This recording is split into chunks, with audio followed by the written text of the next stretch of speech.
Welcome to 365 Brothers, the podcast. I'm your host, Robin Shine.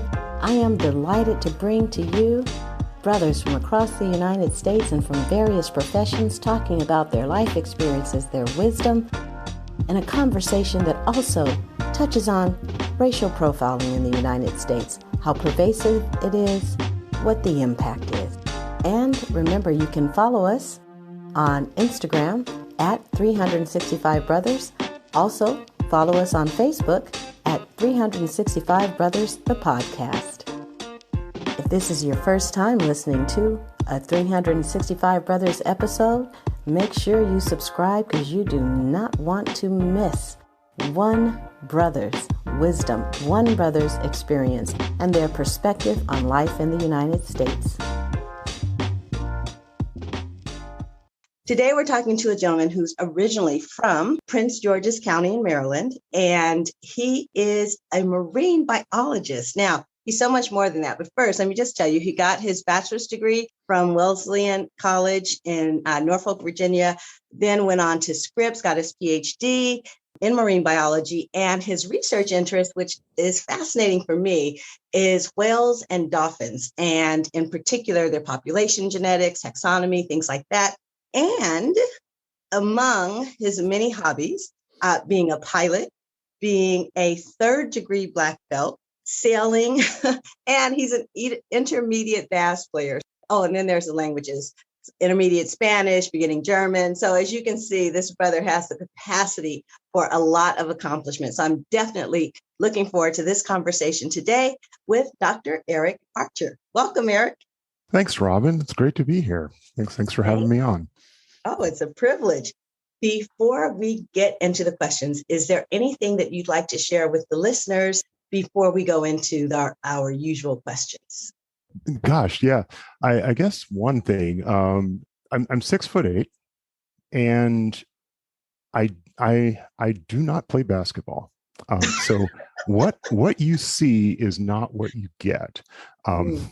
There are other things that I do, but that is the one thing I Quite a few. Yeah, I appreciate you saying that. You know, I really didn't get how often that comes up until I have a cousin. He's, maybe 6'5", and while he was in high school, he lived with me during the school year. And man, the assumption. Yep. I had no idea how consistently people ask that. And then some have the nerve to be upset when he was like, no, not really. It is amazing to me. I tell people until they see it, they don't believe it. And more than once, I've had the exchange of, it's the constant, it's the normal one. How tall are you? 6'8". Do you play basketball? And then the final one is my favorite. Oh, what a shame. And I'm going, really? Really? Like, what else do you know about me? And you're thinking I've just gone off the wrong track here someplace? Yeah, sorry to ruin your day. Right. It is amazing the association between if you're black and tall, then basketball's your ticket, right? Right? Absolutely. You didn't take your ticket. What? It's the only way forward you got. Right? Oh my gosh. Yeah. Trust me, until I saw it, no idea. But I feel you. So, let's go ahead and dive in. So first question is, what is a favorite song or movie, either now or all time? Oof. Yeah, I'm a child of the 80s, and I fell in love with Tears for Fears. And they have an album, Seeds of Love, and I think it's the first or second track on there, Women in Chains, is absolutely amazing. It'll put me into my happy and sad and contemplative and content place all at the same time, anytime, any day. Wow. Women in Chains. Okay. I'm going to have to check it out. I love Tears for Fears. And when I say I love them, I mean all the ones that everybody knows. Sure. Right. But sure. I'm going to have to check that out. That album is, for me at least, it's the perfect album. It's self-referential. Every song is like a little journey. It's a beautiful work of art. Okay. All right. Well, I'm gonna have to check It's that worth out. it. I love it. That was kind of my era too. Late 70s, early Yeah. 80s. Yeah, that beat, anything from that era, I'm like ready to roll. Yeah. Yeah. Yeah. Awesome. Well, let's talk about what is a favorite moment from your childhood. It's my formative place. It's I think the place that I go to anytime I can. And I grew up just outside of Washington D.C. And the place that I always wanted to go to and still always do is the Smithsonian. I'm a museum rat. I love museums, and just wandering around both the Air and Space Museum and the Natural History Museum and seeing these larger than life things. And it was, it was the thing that did the thing. It was like, that is the plane that broke the sound barrier, or Oh, that is a T-Rex. That is the thing. And it's right there. I mean, you're this kid. It's overwhelming. It's just packed with stories, and the stories lead to questions, and those lead to other stories. And so anytime I was in a museum, I love it. And still today, same thing. wow. Okay. I noticed you mentioned the plane that broke the sound barrier and you have a pilot's license.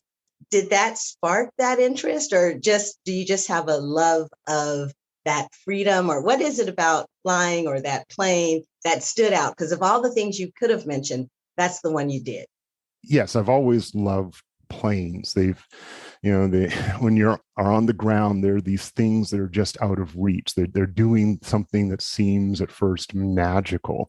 When you get close to them, you realize that they are these um, massively well designed, intricate pieces of machinery that are designed to do one thing, and it's a really hard thing, and each Mm. one's different. And you can see the personality of the designer in it. You can see the Oh, personality of the mission in it. And then there's this mysticism over being able to control that, over being in a space that we're not supposed to be in. And then there's the precision of it. There's the mm. precision of flying. It's precision in several things. It's putting the aircraft where you want it, and you've got several things that are fighting against you, that don't want you to be doing that. Gravity um, among them. Gravity's the biggest one, right? And Yeah. so it's a combination of all of that, and your body and brain are in the middle of it, and you have to you can't be reacting to it. You have to be predicting, and you have to be doing something that is going to take an effect several minutes down the road. And I've always just loved that challenge, and I just find them, yeah, beautiful machines. Cool. Cool. One of my favorite authors is Richard Bach, more because of his Mm-hmm. metaphysics, right? But Mm-hmm. my first introduction to him was Illusions, and he just Mm-hmm. kind of gets into it, but then the rest of them, I think I read everything of his. But anyway, Mm-hmm. so, but even when I think about his stuff, it's almost like playful for him, when, at least as I read it. So hearing your description of it in the precision, he talks about the precision, but like hearing you Mm-hmm. describe it, it's like, oh yeah, like it's an opportunity for mastery, and your life Right. depends on it. Yeah, I get it. Yeah. Awesome. All right. So let's talk about accomplishments. And I asked this question in two parts. The first part is an accomplishment that means the most to you personally. And then the second part is the one that gets the or wow. Mm-hmm. So let's start with the first. Which accomplishment is the one of your many that for you is the most important or most significant? It's none of the ones that are on paper. It's both an accomplishment and a regular struggle, of just finding peace, of learning myself and my place in the world, and being better today than I was yesterday, and being more comfortable and kind of in, everything that word means, just being more at peace. And I feel like I'm much better placed than, I was 20 years ago, 30 years ago. And it's just another kind of mastery, and I'll be hopefully better tomorrow than I was today. So where I am now, just as a person, I feel is a huge accomplishment. There's a lot in that. So first of all, I just acknowledge being in perpetual pursuit of self-mastery, right? Is there a counterpoint that kind of pushed it? So like, I know for myself, when I was in law school, I just, and I don't even really talk about it, but it was just like, okay, I've done all the things that you're supposed to do, and I'm not happy, right? And so it pushed me to go and find those things where I'm actually, like literally it started my personal growth journey, you could say, right? So I'm wondering, is it something that was just inherent, like from a kid, you've always been in pursuit of something that even before you might have articulated as peace? Or was there some point at which it kind of spurred you into this self-mastery path? That's a good question. I've not really thought about the trajectory. And I don't know if it's a common thing, but like you described, you do the things that are kind of laid out in front of you. You're not very aware of the whys, but you're just, going down this path. You're doing the next thing, and because that's the next thing. And and I definitely remember that. I do remember always sort of searching for things that made sense. Like, I guess that's been a theme, is I want things to make sense. And for a long time, I think I looked for that outside of myself. And I wanted the world to make sense, and I still do. But I really didn't pay much attention to, what I was doing and why I was doing it and what was really important to me. I was just doing the next thing. And at some point, I think it's interesting listening to you say that, because I think I had some point where you go, yeah, you've done so much, and you're at a point, but things don't seem like the way you expected them to be. I'm sorry. Why is that? Yeah, totally. What's happening? Right. It's like I did everything. Like I'm supposed to feel like, hey, but it's like, right? It's not hey. It feels unfair. Like there's some injustice. Like, what did I miss? Yeah, exactly. And and I think at that point, you have to, people, you several ways. You either just keep barreling along, or you step back and you go, what am I missing? Is it something about me? Is there something about my assumption about the way things should be, or am I after the wrong thing? And it's like it's yes, it's all of that. It's just one big yes. And I think it's worth it to reevaluate what's actually important. And went through this similar kind of experience. It's interesting hearing you say that, because I same thing. Yeah. What is the accomplishment that when others hear it, it's the one that gets the or wow? All right. It depends who it is. It really depends on what circle I'm in.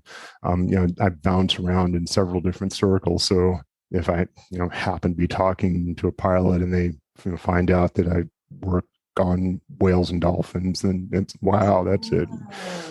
Sometimes if I'm with other whale and dolphin people, and they find out a pilot, that'll be it. Or that they have experience in martial arts. It really just depends on the group.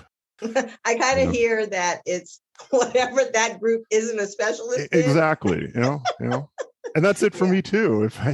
If I'm most interested in people that can bring something new and insight to me. And And so it's the thing I have no experience in. When I meet people that are, I love watching, people that have mastery over their craft do their thing. Mm. And just right outside my window here, we're having some work done in our backyard, and these landscapers and they're laying these pavers, and I'm working, but I cannot stop watching them cut these pavers because they're masters at it, and the precision that they use and the way they solve these problems, and it's fascinating to me. I get it. I totally know. get it. Mastery itself, which I'm kind of hearing a theme here. But anyway, so well, let's talk about words. What is a favorite quote, saying, metaphor, or book? I love words. I love authors, speakers that really have a good mastery of the language. But I think my favorite quote is, it's from the Tao Te Ching, the Lao Tzu's, the Tao Te Ching, and I don't remember the quote verbatim, but it's about living life as if you are water, and points out how water, although it's soft, when it counters obstacles, it flows around them. But water also has tremendous pressure, and over time can wear down those obstacles. And yet, even again, at the same time, as water encounters these obstacles and goes around them and wears them down, it changes because it absorbs the things that it wears down. So that interaction changes that water, and those particles will help it, air quotes, later on, wear down and deal with other things. So the water that started at the top is not at all like the water at the bottom. It is changed as part of its journey, but it hasn't really tried to change. It's just been itself and moved through, its river. It does not try to do anything, but go its sort of natural course. And I think that's always sort of kicking around the back of my head, as anytime I'm going through something, difficult, or just deciding how to decide something. I remember reading the Tao Te Ching in college, but the only thing I remember from it is the way. Mm-hmm. And as you were describing it, it's like, oh yeah, it's like just being your natural flow, right? Mm-hmm. Like, isn't that what ultimately self-mastery is, which is getting to know your natural flow, but not resisting what's being input, and still, you know what I mean? Like just a natural transformation, not a transformation, but just, yeah. Anyway, right. Awesome. Wow. Yeah, I love that. So nice. Of course, have a link to the Tao Te Ching in the show notes. So anyone who's like, what are you talking about? I want to know. Nice. You can check it out, and it's a great book. Yeah. Let's see. So, now I want to talk more into some other experiences. What is a conversation, moment, or event that either changed the trajectory of your life or it had a significant impact on your life? And again, as like I said, the museums have had a large impact on me. And it was my junior year in college. I volunteered at the Smithsonian Natural History Museum, and I was able to work with some really both talented and generous people there. So I knew nothing about the way science worked. I was a third year biology student at a small liberal arts school, and its science programs were not that good at all. But it was just a summer program, and I was just helping out in the lab, help prepare specimens. But the people there were amazingly open and caring and sharing, and really went about sort of their work, but also were teaching me at the same time. And my eyes just sort of opened to the way that they were seeing the questions they were asking, and the way they were making connections with other things that they were studying, and being able to do that at a place like the Smithsonian I feel very lucky to have had that experience. And for other reasons, it was clearly sort of influential in the trajectory of both my life and my career. Had you known that you were interested in going into research prior to that? Yes, I did. But in all honesty, I really didn't know what that meant. I knew that I liked science, and I knew that I liked large mammals and whales and dolphins, but I had no idea what that work was, or I was a child. I really had no clue what it meant. And it took me, a while to really learn and sort of play catch up. But I was always just interested in these animals, these, things that live these entirely different lives and had experiences that we could not possibly imagine, and lived in a world that we could only, touch every so often for very short periods of time. And I got to tell you, I was just so excited.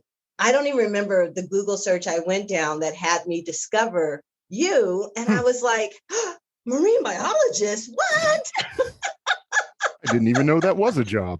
And then when I read your special, I was like, whales, what? Because I love whales. I mean, I have a thing about them. I think it's totally fantasy, and I'm okay with that. But I fantasize that they are the caretakers of the planet, and like we don't interact with them, and they're like, yeah, we see you humans and what y'all doing, but y'all don't even know, y'all just some newbies. Yeah. We're down here swimming, doing stuff that you don't even understand. That's how I view them. And so when I saw that, I was just like, oh my God, I got to interview this guy. I gotta. So which brings me to, so how did you become a marine biologist and specialize in that? I'd always wanted to. It's, like I said, I'd sort of bounced around museums, but the two I went to were air and space and natural history. And in natural history, they used to have this, they still do, they have like this Hall of Oceans, but the old form of it had one wall that had silhouettes of all the different species of dolphins and whales. And then sticking out of that wall was a life-size model of a blue whale kind of suspended. Oh, yeah. And so it's the largest animal that's ever lived. It's huge, right? And it's just there. And I can't describe it any more than just sheer fascination to walk under this thing, and to, be able just to walk around it, and just to take time to sort of soak in, this thing that is, many times bigger than a school bus is actually a single animal. It's a single individual. And so that, the fascination was there. And there's always the nature shows, of course. So you see the animals on TV, and I never thought I'd actually get to see one live. But again, I had no idea what the job actually was. But then being able to work, in summer, these couple summers at the Smithsonian, then got me sort of into the field. I mean, so I was meeting people in the field, and then applied. And when I applied to Scripps, the person who would be my advisor, was working on whales, and so he had a project that fit me and the few little skills I had, and then it was just on the job training after that. Wow, that's awesome. That is amazing. Now, I know you're also scuba dive. So have you been like in the midst of whales in the water? No, never diving or being sort of swimming. My wife paddle boards and I kayak and just locally. And so, periodically there'll be sort of dolphins there, or when we go on research cruises, we're looking for whales and dolphins, and we'll either be on a large boat or on small boats and around them. But I've, as far as I can recall, never been, just physically in the water with the animals. Not really. I could tell, because I'm like, really, given who you are, no. If you wanted to, you'd have done it. No, they're I try to respect them as real animals. So, I try to just sort of picture, as sort of cute and enigmatic as they look. I know that they are vastly more powerful than I am and have teeth, and that is, their environment. And I don't speak their language. I don't know when one is mad or happy. And I'm sure it's a cool experience when it's a cool experience. It's just the risk is way more than the reward there. Healthy respect. Yeah, exactly. Okay, got it. What is a moment or event that in some way signifies or highlights your experience as a Black man in the United States? I've had several, but I think I will go back to the regular, I use the term loosely, conversation I have about me playing basketball. I think, because that's a recurring thing. Even now, it still happens. And I think it says a lot that it's happened wherever I go. And it says, obviously, a lot about the people who are asking it.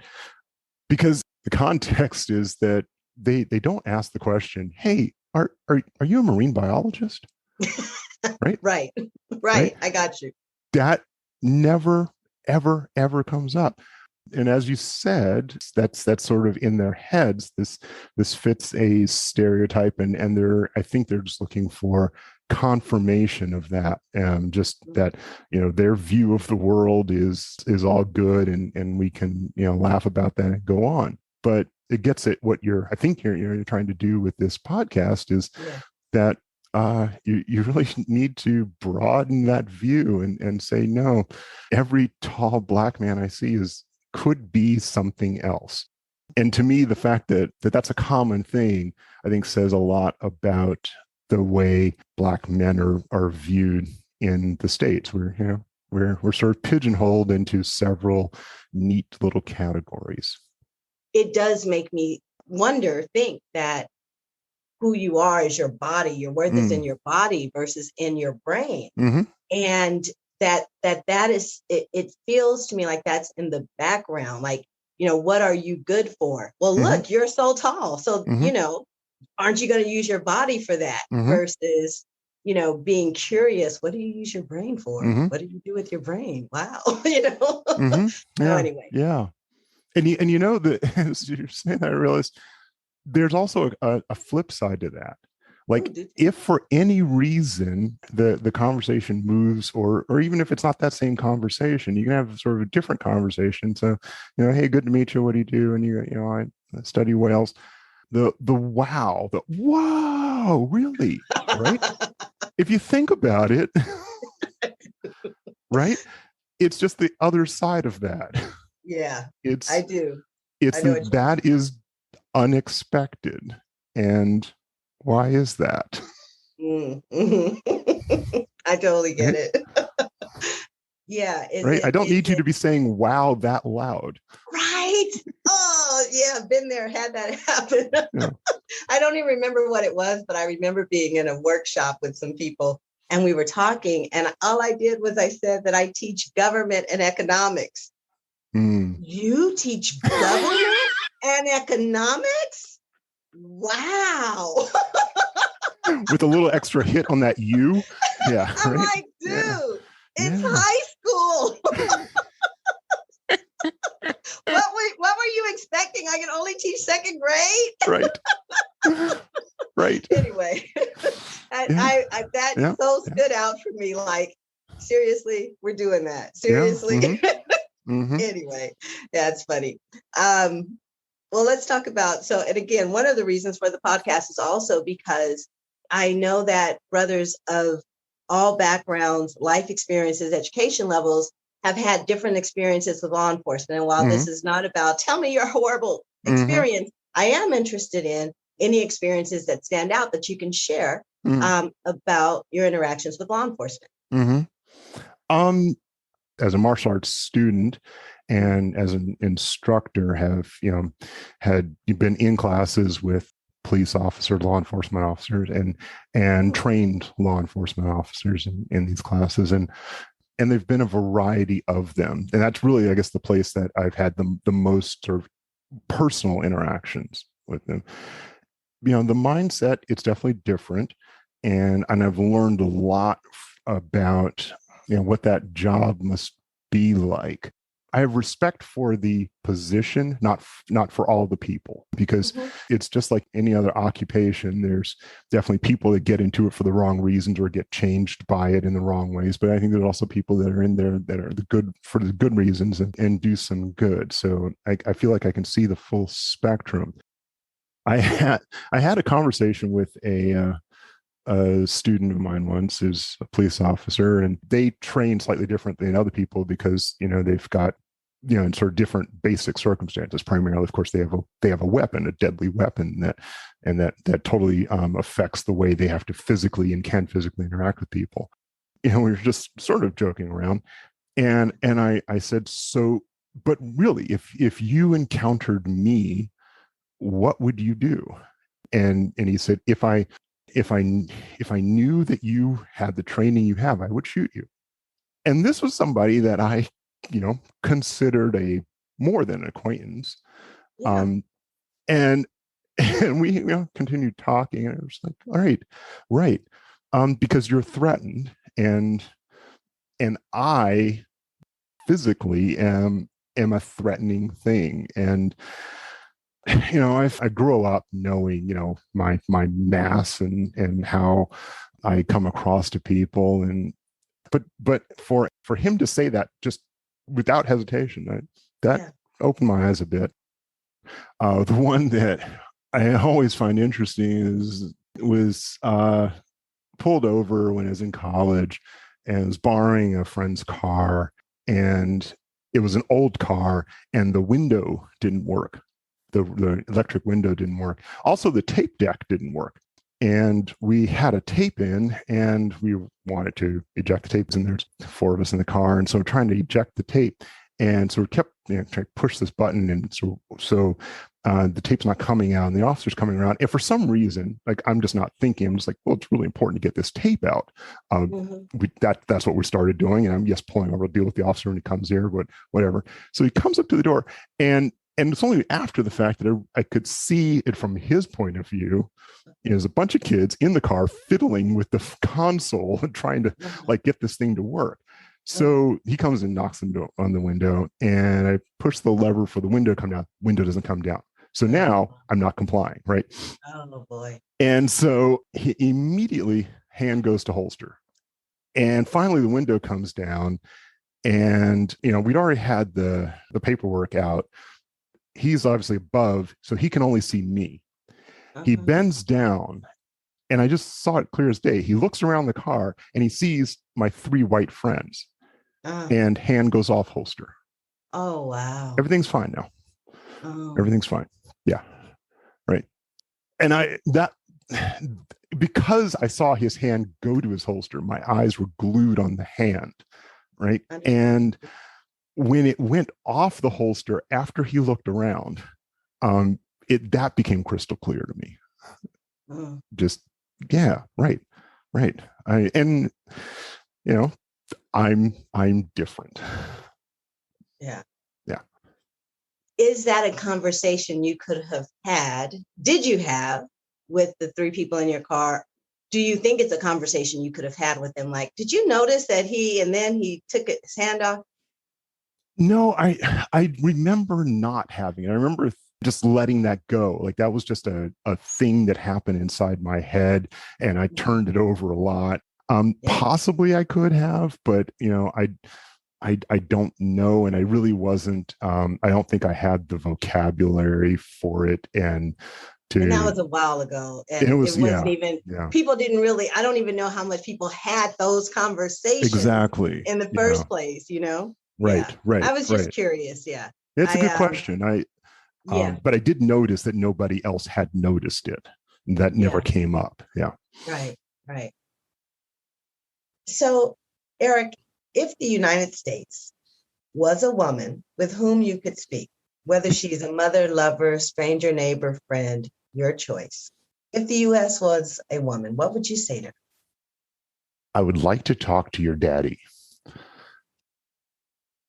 The reason is that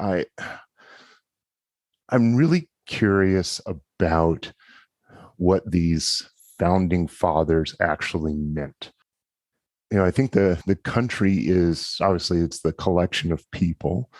It changes over time, but there's a huge effort to kind of hold to what the principles of America are and how they've been set out. And that seems to get defined different ways. And I'm really, really curious if the way we define it now is the way it was intended. Um, and, ultimately, it's what the people want. And the people are made up of people from different places, different cultures. And I think that seems to be part of part of the strength of the country. But the clashes we see, I think, come from this effort to have individual freedoms without a long-standing culture. So, like, I often think of America as being a teenager. We're just a bit over a couple hundred years old. The culture that we have is this combination of other cultures. So if you compare it to other countries that have existed for much longer, the things that hold it together are, aside from common language and sort of common history, foods, these really sort of deep-seated agreements of the way that society works. And I think that one of the things unique about America is that it's very much about the individual. And I think there's an interesting sort of interplay between these ideas of individual freedom and having a culture, coherent society. And I think that's a clash. Is that the way it was intended to work? And are these clashes expected? And what do the people that sort of developed it see as being the how would they resolve it? Not to say that I think that is the answer, but I'm just curious. It's not so much about the individual country, the person country that I'm faced with now, but it's how that person country came to be. Yeah, that's a first. I mean, I like it. Where's your daddy? Yeah. It's little things like things we argue about all the time. The Second Amendment. It's bad writing. What did you mean when you wrote that? What did you mean by all men? When you laid this out, we define these things differently now, but then what it goes to is, it's a marketplace. It's a marketplace of ideas. I can then decide how much I should feel at home here versus someplace else. I think everybody should have that ability, or how much I want to put effort to put into try to change it. If it's ultimately something that doesn't make sense to me and doesn't really agree with me, then I've got options. And so what I hear you asking is, did y'all intend to create something that evolves in a way, like, were you guys genius? Yeah. Or did circumstances and this push for individuality that was so important to you all as founding fathers, did it get taken over, or you know what I mean? Did all other kinds of people that you didn't have in mind take it over, and now y'all like, Yeah. let's see what we did. Yeah. I mean, to Yeah. use your phrase, is the teenage daughter that you see now what the parents intended to raise? Ooh, ooh, ooh, ooh. Okay. Okay. Oh, okay. And I think like so many fathers, no. Right? Right? Yeah, maybe not. I mean, we cool with how she is and we gonna love her, but no. Yeah. Huh. Yeah. I love the query and who you're querying about it. That's awesome. I would love to see that play. Yeah. You know what I mean? Well, let's talk about love. What is a moment that exemplifies love in a non-familial context? It was a mentor, and it was interactions over a project, and watching this mentor think through the project and having these back and forths to to get to get the science right. Like there was an easy way to do it. There's an easy way to go about this analysis. And there was a true appreciation of sort of completeness to not take that way, but to really think through the entire thing and to go a slightly harder way. And it was love for precision. It was love for sort of the art of science. And I learned a lot in that moment about just sort of doing the work, just doing a project versus really wanting to get an answer that makes sense and that is complete. And it's not the your standard kind of love, but it's love for correctness, and it comes from a passion for the curiosity and in having the right answer. So you can get an answer, you can always get an answer, but you have to always ask, is it the right one? And I think unless you have a passion for really pulling things apart, you don't really ever know that. People rarely ask that question: is it the right answer?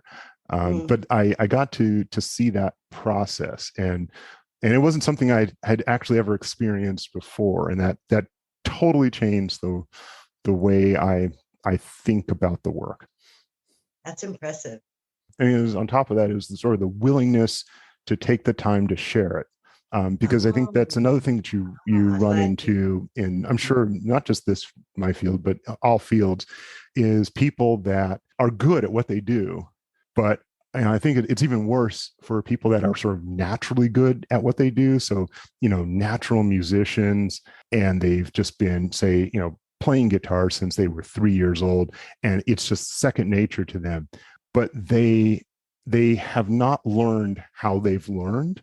So if they ever try to teach somebody, it's always, well, you just do this, right? Right. Like, I'm trying to learn bass. I've been trying to learn bass for, I don't know, 10 years now. Wow. And I can noodle around. That's fine, but it's not easy for me. Like I'm not a natural musician.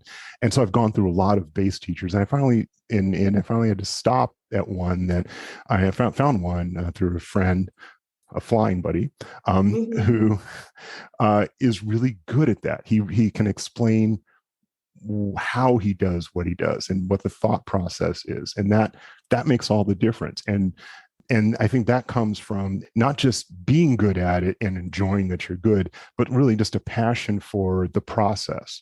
And this mentor sort of had that too. It's not just being good at it, but it is sort of thinking about how you know what you know, and remembering that process that got you there, so you can transfer that to somebody else. Are you also then describing his being fully present to the sharing of it with the intention to mentor in you that same capacity? Yeah, I like that. It's the intentionality of it. Yeah. That's awesome. You're actually reminding me of, there's plenty of things about teaching. Well, okay, there's one thing about teaching I don't love. I don't love grading. It's just not my thing. I'll put it off until I absolutely have to. But everything else about it, I love.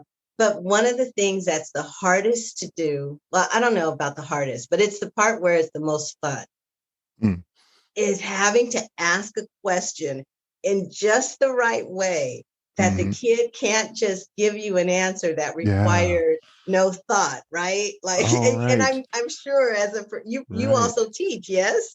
Right. Yes. Yes, I do. Yes. Yes. And so, coming up with a question so that you actually you have to challenge them to to find the answer, but you can't make it so hard that they give up. But it's fun.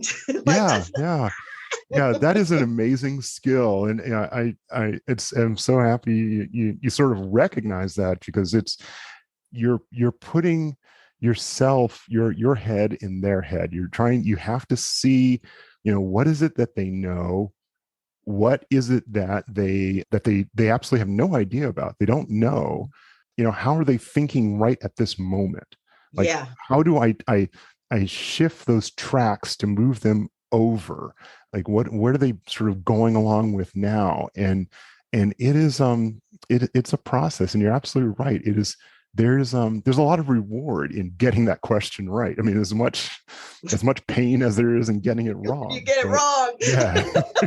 You get those blank that's faces. The worst. Maybe that's partly why I don't like grading, because then you find out what you did right and what you did wrong. Like, you're looking at me like, oh God, they all got this right. But when they got it right, it's not because they understood it, because the next question is crazy. I got no idea where they were going. Yeah. Right. Yeah. I love the relatedness. Yeah. Well, my next and second to last question is this. If you could spend 5 hours with any Black man, living or dead, who would it be? What would you do, or what would you talk about?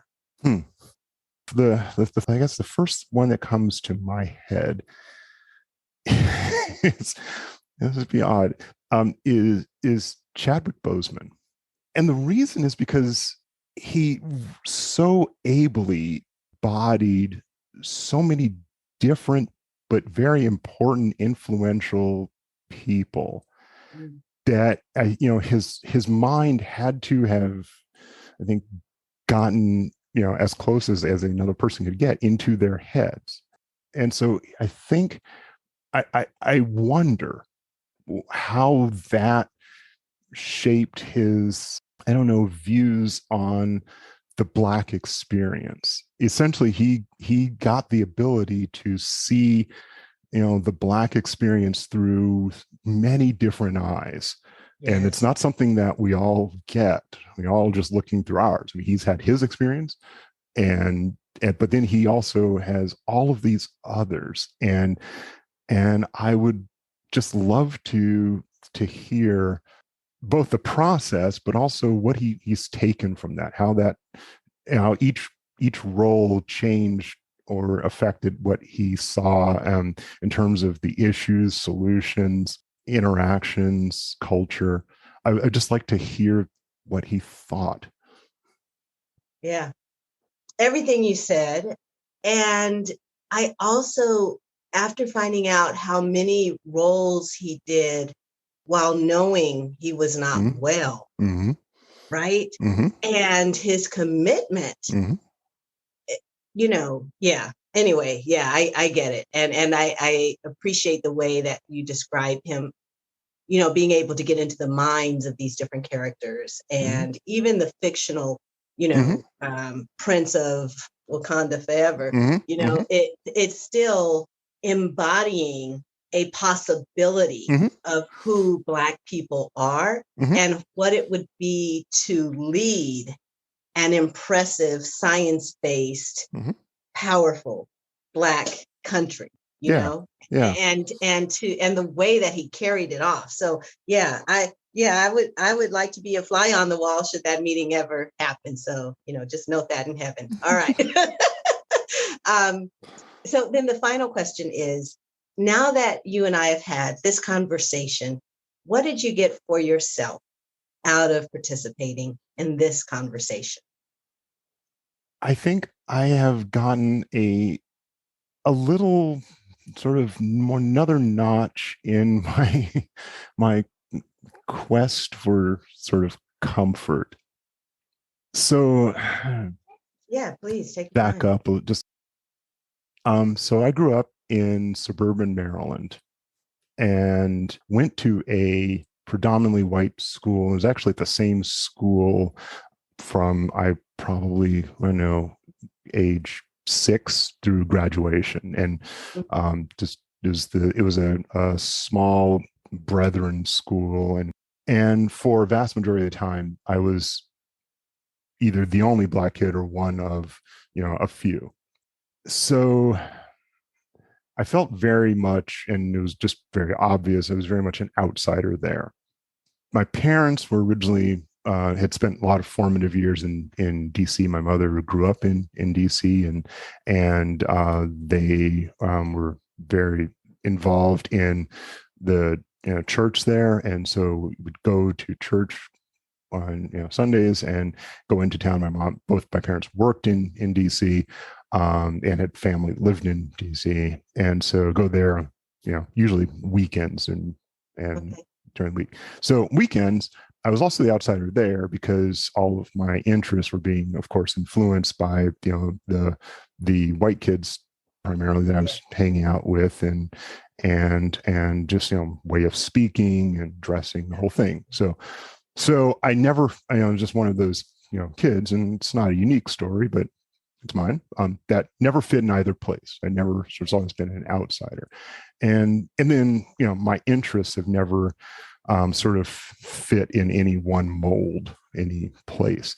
And I've gone back and forth and over a feeling of comfort with that idea of being an outsider. Even in this field, I'm somewhat of an outsider, in some degree, and there's other ways I'm very much an insider, but I've struggled with it. It's been an internal thing, sometimes imposed on me. Sometimes I see it very clearly, but other times it's an internal thing that I just struggle with. It's just comes into the imposter syndrome, and it just sort of folds in on itself.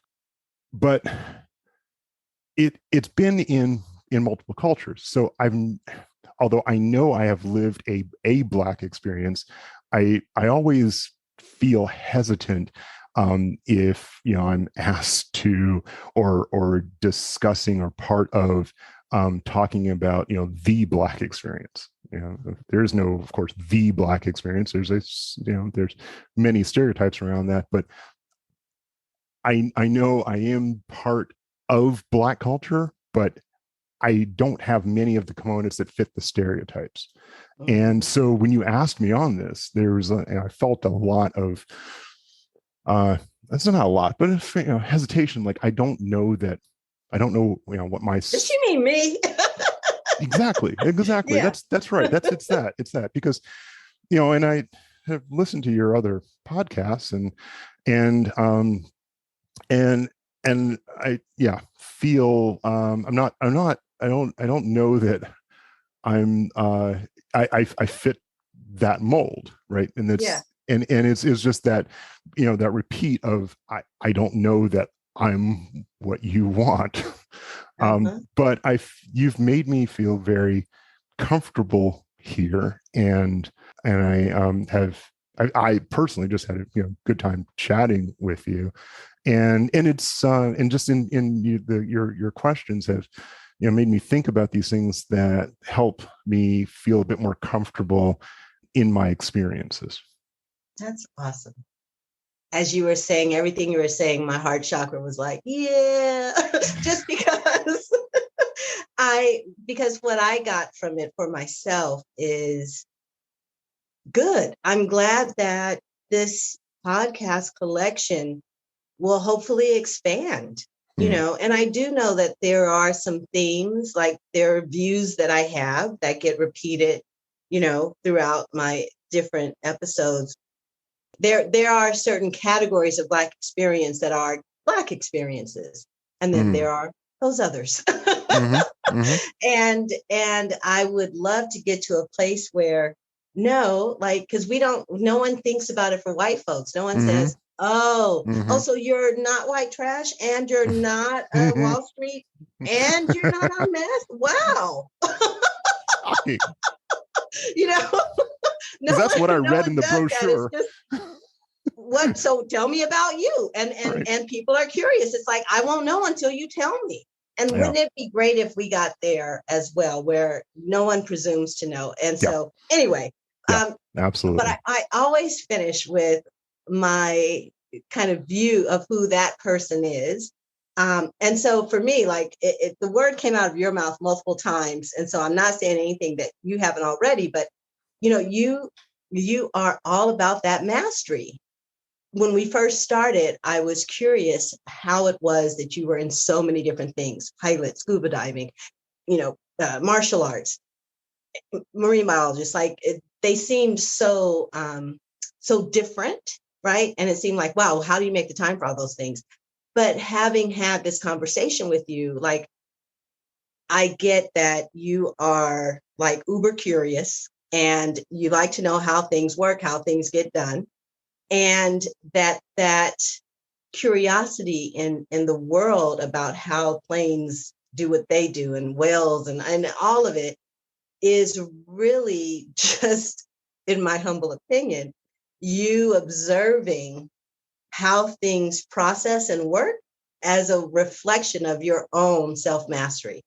You know what I'm saying? Like in noticing the mastery of other things and the process of other things, it gives you a window into seeing how you can master you and your life. Yeah.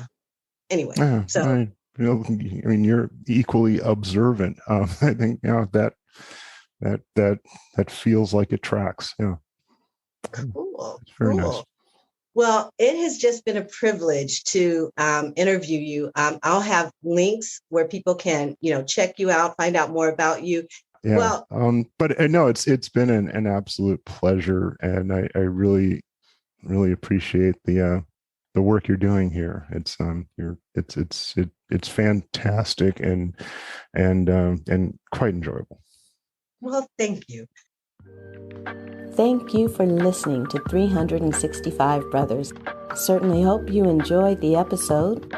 I encourage you to subscribe. Please leave a review. I want to know what you think. Also, if you know someone who would be a fantastic guest for 365 Brothers, please direct them to our website, 365brothers.com. You'll also find all the episodes there, 365brothers.com. And your support is welcome. And remember, to listen is to love.